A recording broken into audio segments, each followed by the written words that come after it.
Hello, everybody, and welcome to this week's topic of the week, which will actually be all about the Budget of Sigmar. As I said previously, once a month, we're going to dedicate a topic of the week to the Budget of Sigmar, the ongoing community army building project that's part of the PmP Google Plus community, and this is that week. So, first things first, little preamble for last week's topic. There was, again, as always, just a ton of great responses and a lot of talking about scenarios and in the comments. And I thought there was some interesting points brought up about, I think Doom and Darkness mentioned this, about the nature of like the complexity of the game versus what scenarios you can allow, how free ranging the movement is, that kind of thing. And I think there was a lot of good nuance there. So I would definitely recommend you go check out those original videos. As always, last week's topic will be listed down below. But for now, we're going to turn and get real quick into the Budget of Sigmar. So here in a moment, I'm going to go do the review for February. We're going to take a look at everybody's submissions that they did as we had month 5 out of the 6-month project. We're getting to the end, and you know it's tough. This is absolutely an endurance match. It's a marathon, not a sprint. As we get into the last month, to keep hammering away at the same army for 6 months to build something, it's tough. And so much respect to everybody who's stuck with it and who's still building out. We're going to take a look at a lot of great work. First, I wanted to talk about, since it is March and we are technically in the final month right now, in fact, it's the 11th when I'm recording this, I had to look at the date. That means that we need to talk about how people submit. So here's what's going to happen. Everyone has until the end of March to complete their work. Now, technically, you could actually go a little farther because here's what I'm going to ask. During the first week of April, that is to say, you know, from April 1st through the 7th, so you have 7 full days in April. What I'd like everybody who's still participating in the Budget of Sigmar to do is to post up their total army shots of everything they have finished.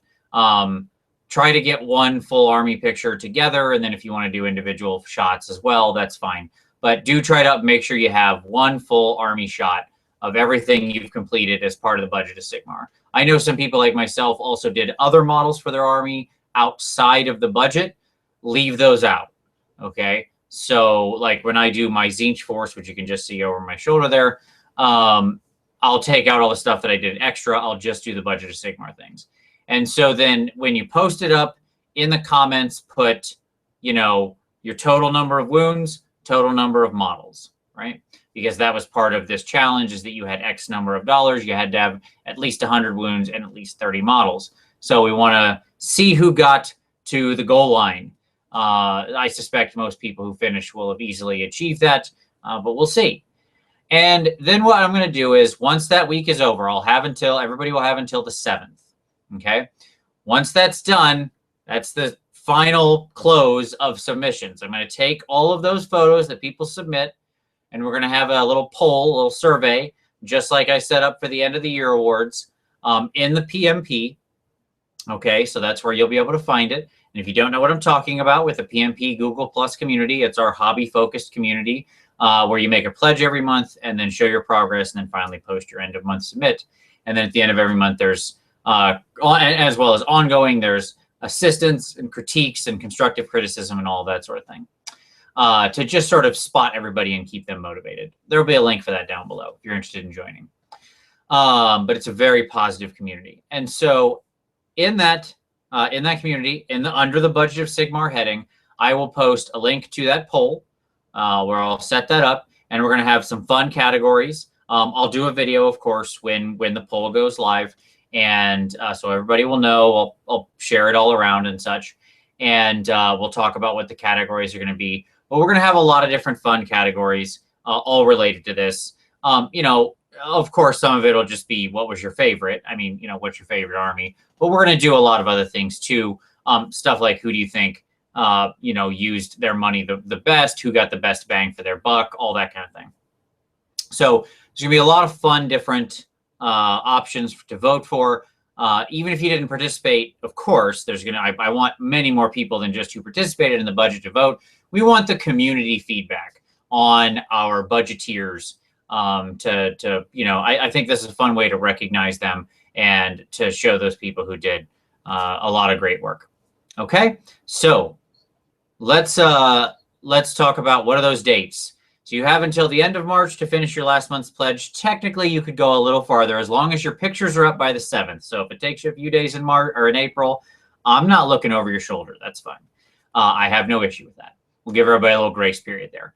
Pictures for your final submission must be up by the 7th of April.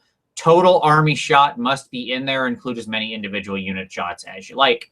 On the 8th, that is when the poll will go live as I collect all the photos together and we'll vote on all the fun categories. Okay, so there we go. That's the final month and what's going to happen. Another common question I've got is what's happening next? Now that the Budget of Sigmar is drawing to a close here in March, what are we going to do next? Is there going to be another community project? The answer is yes, there absolutely will. I'm not going to announce it during this video because I don't want to bury it in here. I will do a separate video here coming up soon as we move on through March. That will be all about what our next project is going to be. I'm going to try to do it probably next weekend so that everybody has some time to prepare, maybe a half month to prepare. But I also don't want to distract everybody from the Budget of Sigmar, distract our budgeteers. So I'm kind of trying to balance that. And I thought middle of the month seems like the best bet. So expect the announcement for the next community project next month. This one will be very different. A lot of people gave me great suggestions on the last one, and I sort of admittedly, I just stole a bunch of their good ideas and lumped them all together. So, I'm full credit where credit's due. And that is to say, I'm not going to give any credit because I don't remember whose all ideas I stole. But thank you, all of you. It was a community effort. Everybody helped, right? That's what I'll say. Okay, so with all of that out of the way, we're going to go over here. Well, I'm going to go over here. You're not really going to look in a different place at all. And we're going to review everybody's last month. All right. So here we go. Let's take a look. All right. Let's share up. And here we go. Okay. So we start off, of course, February with Stu Gibson's pledge. If everybody remembers, Stu has been working on a big corn force, some corn chaos. And so he's got his Skull Reapers / Wrathmonger kit here ready to go. You can see him nice posed them on the box. These guys are, I don't hate these when they look like this. And I think it's all in the paint job. I like that he's used the big helms for them. I think maybe that has a lot to do with it. Like he's used the bigger heads for a lot of his Skull Reapers. And I think it's like because some of the Skull Reapers in the original picture had the tiny heads, whereas he's used a lot of the actual, I think, Wrathmonger heads here. And I really like these big helms. It actually balances the figure out much better. They look too much like a triangle when they have the tiny heads on. So very excited, Stu, to see how these come out. Very cool pickup. And, as he mentioned, 7 figures. So not a huge pledge for February. So we'll see how we got along with that. I had my 2 Chimeras for the month, and this was pretty much my submission because they were, I think, $24 each. So kind of knocked out my submission real early. I reviewed these in my Army of Tzeentch video. So if you want to see more about them, you can check that out. It is my Armies on Parade series. But these guys were a lot of fun. I definitely I love doing the glowing runes. There's going to be a hobby cheating coming on that sometime soon for how you can do those. They're very easy. Victor actually did one as well, which I thought was very good. I will admit my take on it is a bit simpler than Victor's, but but his method was also very good. It'll be an excellent contrast and compare that there are multiple ways to do anything when painting figures. This guy was fun because of his tiger stripes or whatever, which took quite a long time, as I said in the other video. But I love these Chimeras. I've actually got 2 more prepped up for another army, so I can't get enough of this model. I'm not even going to lie. I absolutely love these Chimeras. All right. Okay, moving on. Stone Monk, obviously, from the Mortal Realms podcast. Look at all this Skaven. Oh, my goodness. It's Big Island of Blood box set, which obviously you can always get the Skaven half cheap. That's an easy pickup for the Budget of Sigmar for sure. You can see he did some nice broken wooden planks down here for some of the bases. This is obviously his commit. Here's some of his test models. He went for like the yellow, kind of a yellow ochre-y. Yeah, I'd say ochre is probably the right color. Yeah, there you go. Tau light ochre. Bam. Nailed it. And you can see he did some conversions here. I think that's some of the AdMech stuff, I think, to convert his warp flames. Very cool. Love it. Love those rad ogres. They're great for conversions. I converted a bunch of mine as well. Yeah, this is a great pledge. Easy to get, cheap, and you get a lot of these guys out there on the table. Super fun. And I know since then I watched, he had his own hobby update video on his channel, and I would definitely go recommend checking out Stone Monk if you want to see some cool stuff, and definitely follow them on Twitter. He's made some really fast, fantastic progress with this. And full kudos for the bright color. I don't like it when Skaven armies look totally brown or dark. I love using a bright color to stand out against their skin. So way to go there. All right, so Drunken Deer with his Budget of Sigmar submission, which was, he says, in the meantime, he's doing a double month progress. He says trolls are expensive. It's definitely true. Man, those trolls. We got kind of a dark picture, but that's okay. Let's see if we can get some better light. But you can see he's got just all the different trolls here. And I love this. I love how he's just pulled every troll. Super old trolls, some of the a little bit older models, some of the newer ones, river trolls and stone trolls. I mean, my God, it's just every different troll that's ever been that they've released. And I love it. I love seeing the different sort of shape of these guys. And I actually like having a big selection over time because to me, trolls are one of those things that they can have a lot of different shapes and still look like trolls. And so I really value and think it's an awesome idea. I don't know if it was intentional or just, what he was able to pick up on the cheap, but I think it's one of those units that doesn't need to look very uniform. You can have a lot of different shapes and sizes and musculatures, and they'll look cool. And I think he's carried that through, as you can see, by having just a lot of different paint schemes, which I think is pretty super fun. So yeah, I'll be interested to see how those progress along. Good stuff there, Drunken Deer. Love it. All right, James Wilson, who's really been kicking butt with his Iron Warriors here. And let's kind of jump through. We can see his Chariots here. Let's see if we can zoom out. There we go. So we've got the Chariot. As I mentioned in some previous videos, I like his color scheme. It's simple, it's fast, but I think it's highly effective because he's got the gold and the silver. Silver's largely a neutral tone. He's using a very muted black to silver. And then he's just letting the gold and the red do all the work. So it really jumps off the models. Yeah, there you go. Nice little Chariot for the Budget of Sigmar. And his force is really coming along. We talked about it some in the end of month submit. So super great. And I love that he's used a lot of different stuff on his base here. You can see he's got some grit and rocks, and we've got some probably cork rock in there, and then some little tufts. That's where you need to be, James. Way to go. Way to be. That is some dry, cracked wasteland that Chaos Chariot is just tearing across. I love it. Okay, moving on. Scott R with the Handmaidens painted and based. He's waiting on the full foliage for them, but otherwise they're done. So let's take a look at these girls. I love these models. The Handmaidens, these are the old Handmaidens of the Everqueen. I mean, great pickup to get them cheap. We talked about his Witch Elves some last month. Good to see these girls done. Obviously, I think these are, honestly, in my heart of hearts, I don't like many older models. I'll be very frank. I think most older models are pretty underwhelming. They look kind of goofy. Everybody knows I have a hatred for metal models. But all that being said, I've loved, and I've always loved, these Handmaidens of the Everqueen. Kind of the Sisters of Avalorn or whatever they were called. I mean, they have the heart, so I assume they had a couple different names. But I love these girls. I think they had the dynamism, the way they're standing, the way they move, the different weapons and stuff. I just think they're super cool. I think this is a really fun submission, and it's great to see this old unit be given life again in the sort of myriad elf force that he's got hitting the table here. Very Age of Sigmar, very exciting. I think that my one piece of feedback for you, Scott, would be on your hair. So I would want to know how you're doing your blonde hair, but my suspicion, my very strong suspicion, is that yellow was involved. And elves, you can get away with using some yellow in hair. Honestly, blonde hair doesn't have any yellow in it. It's not actually a color component of it. Now, that being said, high elves have an almost cartoony aesthetic to them, and yellow is frequently used to represent blonde hair in animation and cartoons and things. So it's not that offensive to the eye. And elves have a very sort of cartoonish aesthetic in many ways. So you can get away with it.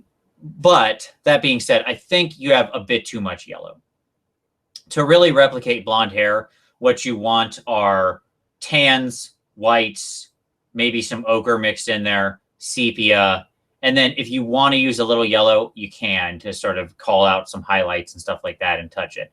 But I think just all yellow, it looks a bit too bright. That would be my one pushback on these girls, is that I like their look. I just feel like the hair is a little too stark with that yellow color. They have such beautiful flowing hair, and you can really get in there and pull a lot with highlights and sort of think of like a Pantene bottle. It's the best way I can put it, right? So if you think about like this girl in the back right, you know, like this should be very dark here, and then this should be like a ridge light of white around. And then you'd have the deeper colors. And the thing about that, I'm saying this and you might think to yourself, my God, how much time do you think I'm going to spend on these things? But the reality is you can achieve all this stuff pretty easy. Just wash, dry brushes, things like that. Just, you know, very careful light touches. But that being said, I think the unit looks really good, and I think it will look great in with the rest of the army. So well done, Scott. All right, more from Drunken Deer. And so he just wanted to share here what his big troll is doing. He also had the Hobbit trolls just to really complete it. And he was just showing us a photo when I reviewed last month that I looked like he was like holding the guy. Nope, the guy is forked. So clearly he's about ready to go in the pot, which I think is pretty fantastic. That's I love poor men of the Empire constantly being speared and forked and knifed and everything. I mean, God knows that many of my evil force armies are replete with many dead Empire men.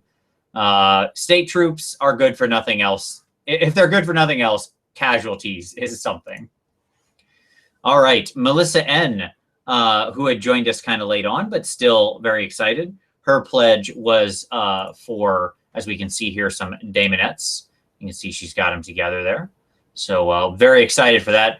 I am always happy to see more cultists of Slaanesh join the forces of the Mortal Realms. So very, very excited about that.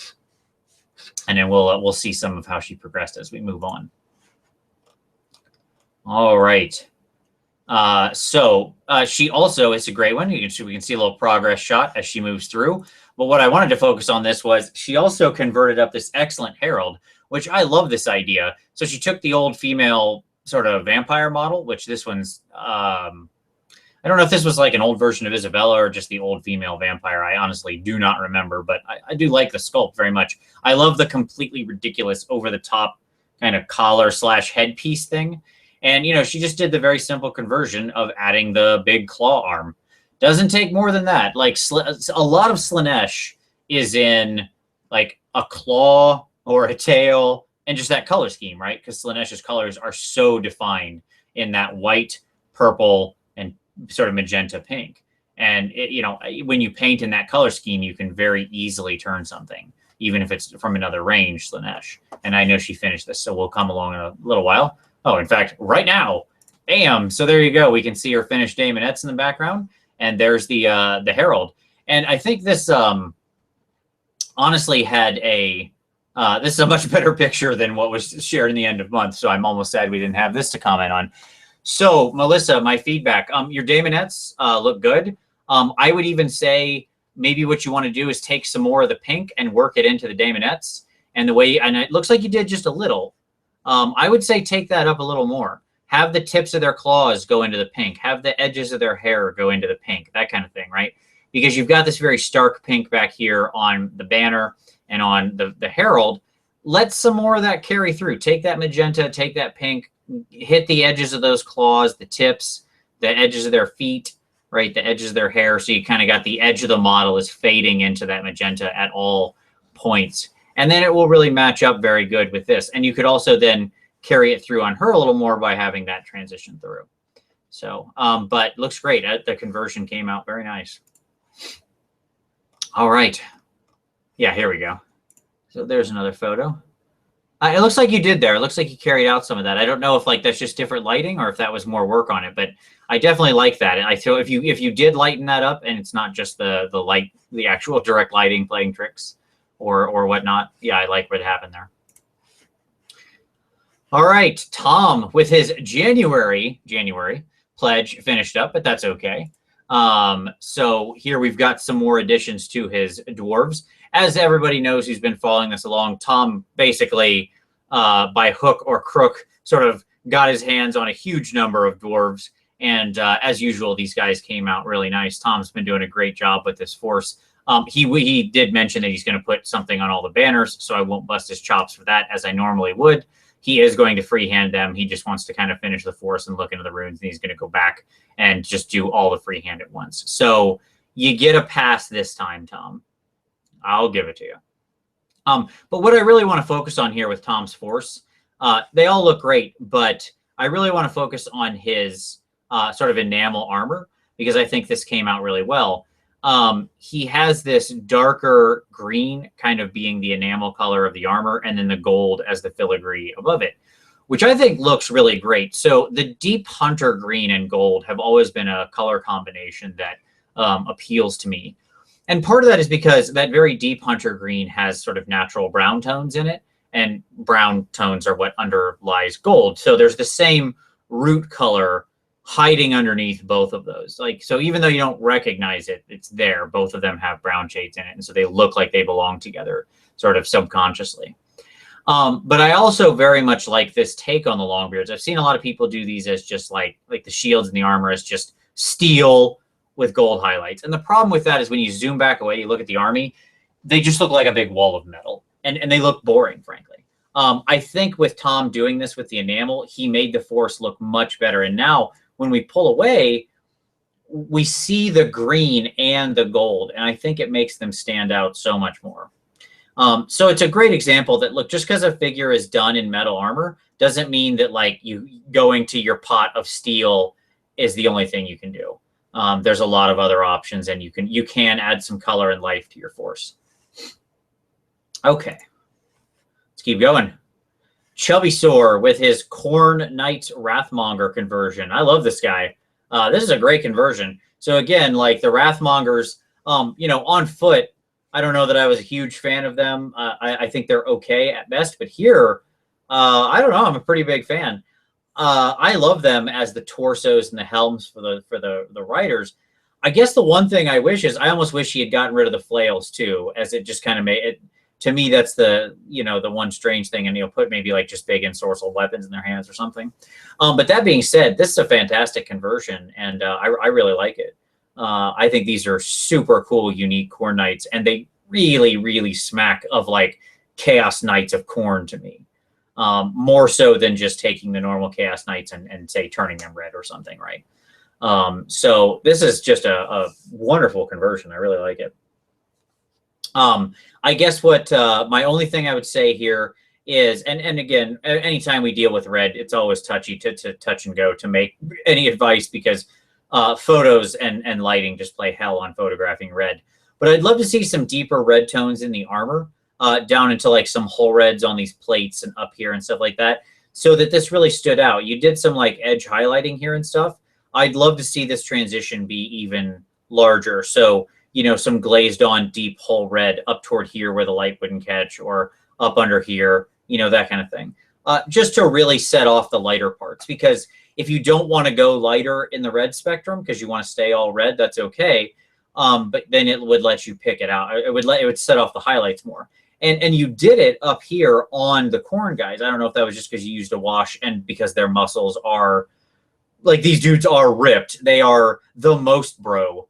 And so you used like a dark wash and then layered back up. But this is kind of exactly what I'm talking about. So I would have liked to see this carry through down here a little more.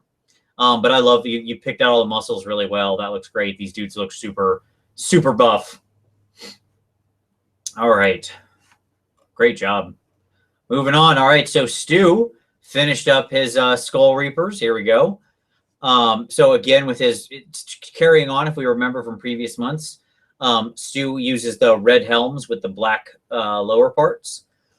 And I think those look really good. I think my one pushback for you here, Stu, is I would have liked to see some red up on this guy, the middle guy there, the guy who just has the normal face. I don't know what that looks like. Let's see if we can.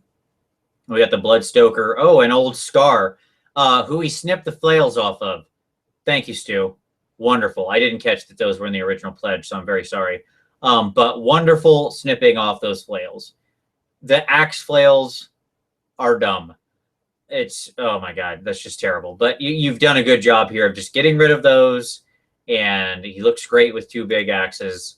Well done. So I like that this guy's got the red underneath. Yeah, we don't have a standalone picture of him, but I think that's my only thing. I would have liked to see maybe like some red up here on this symbol in between his horns. I think that would have been a way to carry it through, just so they all look a little more balanced. Minor point, but just my one thought. Other than that, they came out really well. I want to know what you're doing for your snow. Is this still wet right here when you took this picture, Stu? Give me a shout, a comment below, because this looks really squidgy. Like, it looks so wet, and I'm not sure if you just took the photo of the snow when it's wet, because that is what it looks like if you build it up a whole bunch. Or is it, you know, so hence it didn't dry yet? Or are you using a weird cocktail to make your snow? Inquiring minds want to know. Good job. All right. Hooves with his submission. Kind of a similar 2 months in a row. He did a video on this and it looks really great. He's got the Eternal Guard here along with 3 more Way Watchers. And you're really up in your game every month, Hooves. I just want to say that. I love these Eternal Guard models. I think they look really good. Here's my one pushback for you this month on the Eternal Guard. You've got these great shields, these kind of wicker shields with the Eternal Guard, and they have this wonderful texture here. So, like, if you can see the kind of cross-hatching wicker on the edge of them, and you just kind of took them and made them brown. And that really feels like a missed opportunity, because you could just take some ivory and give that a dry brush a few seconds before you did the outline, you know, of the steel, and it really would have popped. And it would have created a color alignment triangle with their lighter color hair and the whitish sort of tabard down here. I really feel like this was a missed opportunity. It is a small note, but I think if you did that, you would be shocked at how much more these guys popped. Sometimes those little small details make a huge difference. And I think that would really do it. Just some ivory or a sandy bone color here right over top of these. And I think that would just go up to 11. But again, just as I said last month, I love your use of greens. This is excellent. Your edge highlighting is getting sharper. Still got a little messy here, but on the most part, like for this one, this guy is excellent. You're getting that. You're definitely getting that down. Keep at it, because I can see the progress month to month and the improvement, and that's fantastic. It also looks like you're doing a little more fading with your mid-tone green, kind of like on these cloaks and such. Good. Again, get those greens down, glaze it out, and then draw your edge. Like this right here is perfect. This is great. Over here, Way Watchers again, older models that are just fantastic. I've always loved these guys. And again, you did a good job with them, just like you did last month. No notes on them. Well done. All righty. Will, creative name to stand out with a big pack of Blood Reavers. You know, it's funny because I think Kieran mentioned these on the show, that he was sad not to see them in the done category. Well, Kieran, here they are. He did do them. They just showed up in the Budget of Sigmar. So well done. These guys all came out great. I love these Blood Reavers. I think they really are fun models. And I think you did a fun job with them here. My only question for you, Will, I know when you did your first couple, you had kind of some mixed black and red helms. Did you decide to go away from that? Was it like a time thing? Just want to know, because I really liked it how you had kind of a split color scheme, like a helm would be bisected and the left half would be black or something like that. I don't see any of that here. I really thought that was very creative and sort of, you know, black and red work good. We saw Stu using the same split color scheme, just in a different way. He went for kind of the top bottom. So yeah, I'd like to see. I just want to know why you decided to not do that. Or is this progress? Let me look quickly. I want to make sure it's not progress. Oh, no, okay. Just, yes, just budget. Okay. At any rate, maybe they are progress. I don't know. And if they are, I apologize. Looks like we've got some differing materials down here on the base. So I'm thinking that looks like some mud down here mixed in with some stone. Good. I'd like to see that mud honestly picked out maybe a little more, like maybe a little more lighter color dry brush, just to make it stand out even a little more. And if you the great part about it is if you take it up too much, you can always just slap some Agrax over the top, mute it right back out, and it'll deepen your shadows, so you'll have the same effect. Basing is really just a matter of a lot of washing and dry brushing back and forth often. Just a lot of those quick techniques being applied back and forth. But yeah, good looking unit. All right, moving on through February. David Griffin with his 7 old school bowmen, a damsel, a wizard, and a celestial hurricanum pulled by a Dracoth. Holy moly. All right, we got a lot of stuff here. Let's take a look. Obviously, a free is continuing his free people's force. So if we remember all of his free people Bretonnian type guys, he's using the red and white for the soldiers, which I think is great. Very sort of classical historical model there. Feels very much like that. I can see you darkened the ridges out on the base. I remember. And it looks so much better. My God. Like, that's fantastic. Good. Just, again, such small minor thing. And that looks so much better. I want to take a moment to talk about this conversion, this insane conversion with this Dracoth pulling the Celestial Hurricanum, and say that I love it. Wow, David, that is fantastic. You got some bright yellow there you've carried throughout up in the heavens and the flame. And let's take a moment to this is such a tiny detail, but I really want to point it out. Look at this flame on the back here. What a great transition he did between hot white all the way to this deep whole red in this small space. Little detail that he just put all those colors into. And I think that flame looks fantastic. It's so funny to like the little details that can just, really make it pop. Great conversion. Wonderful to have this. Yeah, what a fantastic Hurricanum. Yeah, good stuff. I also want to point down to his damsel. This is truly one of my favorite models in the Bretonnian force. And you've done a very good job with her. I think my one pushback for you, Dave, is I would like to see, and again, maybe this is just the picture, so if it is, I apologize. But I'd love to see a little more tonal variation in her hair. One of the greatest things about that model is this huge, beautiful, flowing hair that she has. I just love the way it wraps around the front and the back. And it really gives you an opportunity to do a lot of different colors, weave throughout, because hair itself is just an extremely multicolored thing. It's made of anything that's made of thousands of little fibers is always going to be very difficult to paint and make look real, because every one of your hairs is often a slightly different shade, and that's all coming together to form that image. So it can be a chance to mix in a lot of dry brushing and washing and a few simple layers and stuff like that. I would have loved to see a little more variation throughout her hair. That being said, I do like your color choices very much. I like the green. I like the paler hair, the paler skin, compared to, say, the Empire Wizard, who looks a little more tan. And again, who also has that color scheme that ties him together with the Hurricanum. So very well done there. Man, A+ on this conversion, all told. I really do love it. All right. Jason Yarborough, let's see what he's got. He's got 2 different submissions here. So this is, he's got his little ghoul. Oh, sorry, jumped the wrong pick. He's got his little ghoul necromancer, very simple, the older ghoul fig there. Easy, stripped down, looking dirty. And then we've got a bunch of the actual ghouls, the crypt ghouls.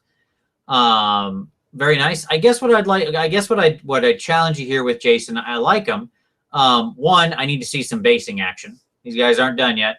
I need to see something on that base, mud, whatever. Got the, let's get some action happening there. And 2, I challenge you to find a way to integrate some more color in here. The fur on their back, purple, something like that. Maybe this is just progress. So, and if it is, I'm sorry. Yeah, those look. I mean, I like what you're doing with the skin tone. You're going for the darker, very dirty skin tone, and that works for these ghouls totally. These guys would be roaming around in the mud. Get it? No issue at all. I'd just like to see some pop or hint of color on there, and it can be a challenge on models like this that are mainly fleshed down. He also ended up doing some crypt horrors, which he saved. And we can see the original photo.